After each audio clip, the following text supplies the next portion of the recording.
Apa kacau awak nak makan? Angga. Angga selalu main suara rasa kan? Selalu. Okay. Hari ni kami ada menu baru kita nak ke.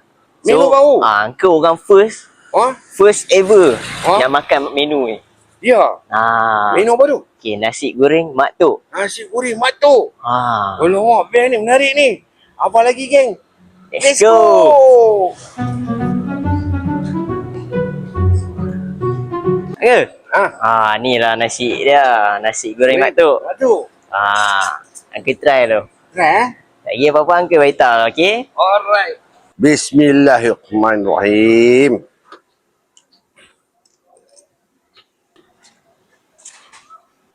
Banyak sambal belacan.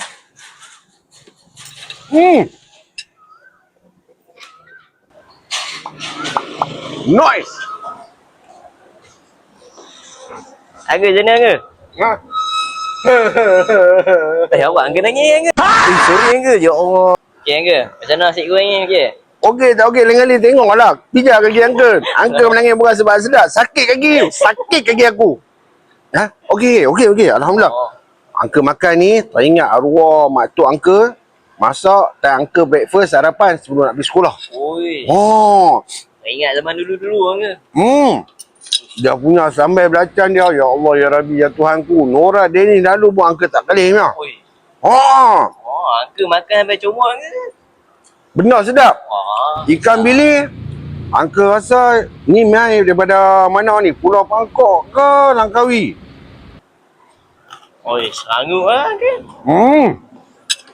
Boleh. April. Rating berapa Angga?